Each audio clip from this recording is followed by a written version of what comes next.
Hi everybody, welcome to the Library Mouse. My name is Gina. If you are new here, I'm a retired elementary teacher who loves books, who loves reading, and loves making content about books and reading and life in general.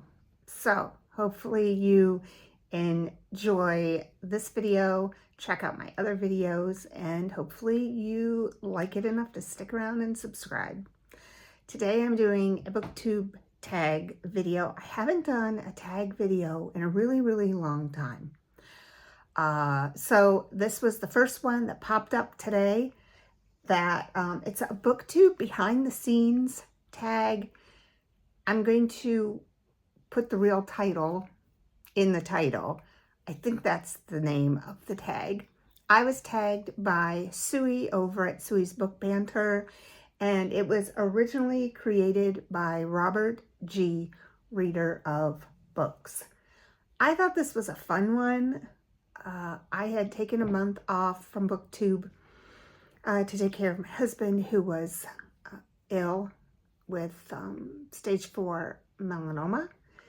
And, I debated about coming back to BookTube and what kind of videos that I was thinking of making. So these questions do make me think about BookTube a little bit and my creation of my videos. So hopefully you enjoy it. So the first prompt is, when recording a post, do you read from a prepared script? Do you refer to notes or an outline, or do you speak extemporaneously? Well, I do not write notes. I do not write scripts. I don't really plan what I'm going to say at all, unless it is a tag video where I have to go find specific books. Then I plan in that way. Sometimes with my reading vlogs, I have an idea of what I want to focus on sometimes. Like if I know an event is coming up, or if I'm going to a bookstore, my channel would probably do better if I did a better job planning, but I don't plan. Number 2 kind of goes along with that. Do you edit before you post, deleting hems and haws, misspeaks, mispronunciations, and other common public speaking foibles? Do you remove things that you didn't mean to say, or off-topic thoughts or comments? Yeah, no. I choose, when I'm making my videos, I choose what snippets to use.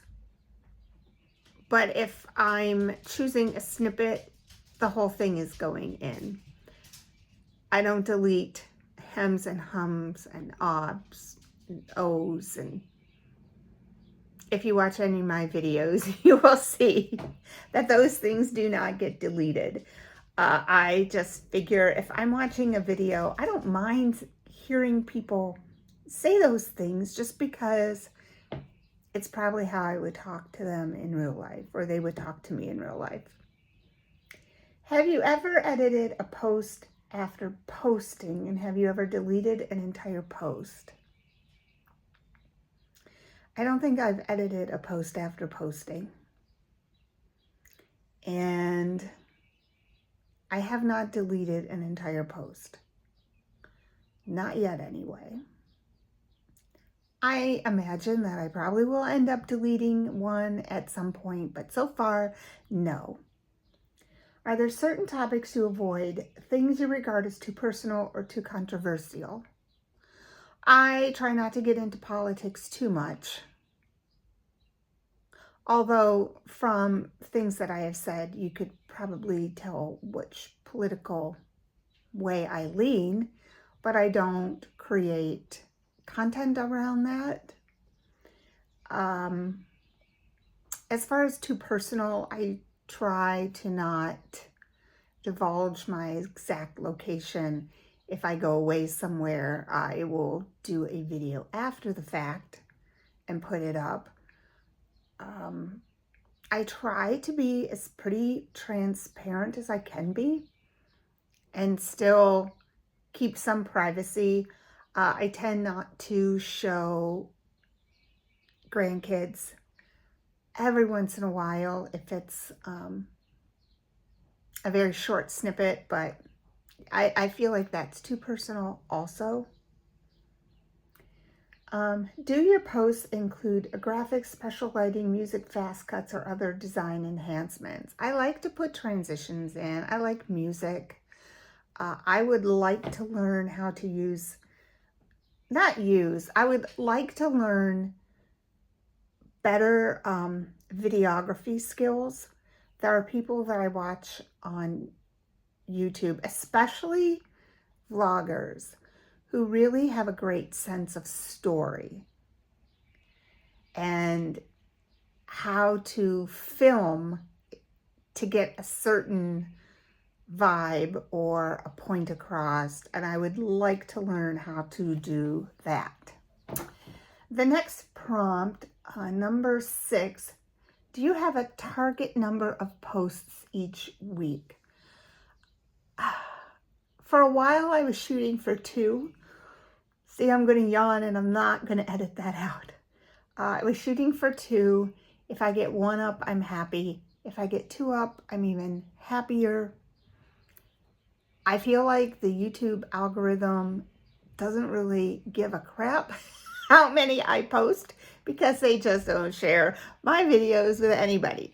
So when I was doing Vlogmas, I was getting just as many views, if not less, than when I'm posting 1 video. If I up it to 2, I'm not getting any more views than when I have 1.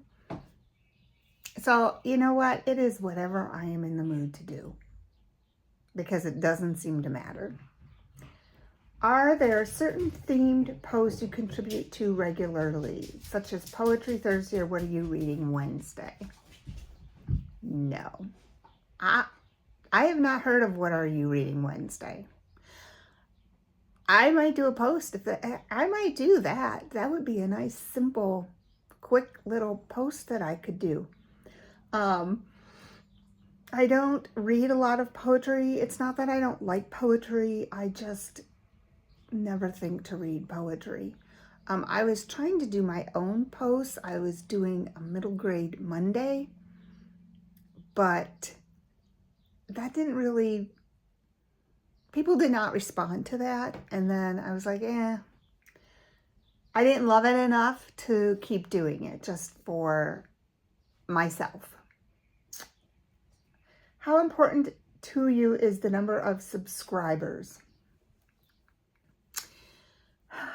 So it's kind of important. I mean, it's not. So I really love the viewers that I have who contribute regularly. They comment. I know if I put out a video, I am going to know that, like Ellen and Pat and Maeve and Suey, Lynn, they're watching my videos, and I love that. I have been at it over a year, and I only have 216 subscribers. So while I say they don't matter, it does kind of matter, because it does make you stop and think, just like the kid who's picked last in gym class. Why am I not getting the viewers? It's not probably the content, because my content is the same as many other booktubers. We're doing the same tags. We do a lot of the same kind of posts. This is what I'm reading. Here's a little free library tour. Oh, look, I'm going to a bookstore. So it has to be the person behind the camera. So in that way, the number of subscribers matter, because it does make you stop and think, so what do I need to do differently in my channel, or how I present things, or how I talk, or maybe my background that might attract more viewers? Because it would be nice to know that more people are watching than, say, 20 or 30. Is there a target number I'm hoping to reach? You know, I'd like to reach the magic 1,000, but I'll go for 500 right now. That would be nice. If you don't hit your target, would you consider dropping out of BookTube? I'm not going to consider dropping out of BookTube yet. And I'll tell you why. First, I enjoy making the videos. Second, I really enjoy the camaraderie of the people who watch and respond to my videos and vice versa. Also, I love doing vlogs and I like looking back on my vlogs.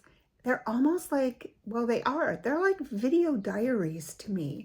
So from a year ago, I'm looking at footage that maybe, you know, my husband was in, and I have videos about things that we were doing, and I like that. And could I make my own little videos? Yes, but when I'm doing it for BookTube, you know, it's different, and I love having them to look back on purely for myself. So at this point, I would not. Maybe if I'm still at 216 after another year, maybe I'll decide to throw, oops, hold on, Suey's talking because I'm using her, I'm using her post to read the prompts. So I might throw in the towel at that point. Are my posts designed to attract new subscribers? I try to make my titles and thumbnail attractive to get people interested, especially if they're new. I would like them to be like, oh, I wonder what that is about. Am I distressed if I lose subscribers? There are times when if I lose a subscriber right after I post a video, it does make me wonder why. Like, what was it about that video that made someone be like, oh, yeah, I'm not subscribed to her anymore? And I know for myself, when I unsubscribe from people, I just know it's because maybe I'm not into the topic of what their videos were. A lot of time, for a while there, was subscribing to many like homesteading channels. I had a really big interest in that. But as time went on, I found that I was watching fewer and fewer of those videos. So I just wound up unsubscribing. Not that I didn't like the channel, that just I didn't have an interest in that topic anymore. So I wouldn't say it distresses me, but it does make me go, I wonder why they unsubscribed. The next prompt is, do I always respond when tagged? I can't say always.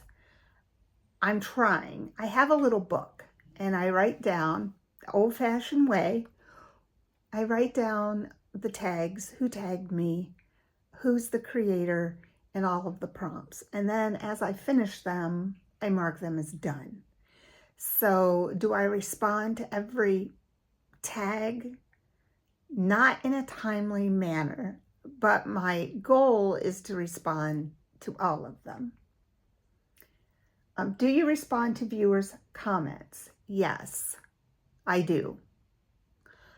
I go back through, and now it had been a while since I responded because, like I said, I've been off YouTube for like a month, but generally at least once a week I'll go into community to comments and answer comments. I try to give people a thumbs up and a heart as soon as they comment though, and then I'll go back and respond to their response. Are your responses lengthy or only a thumbs up or down? Now, I'll give the thumb up.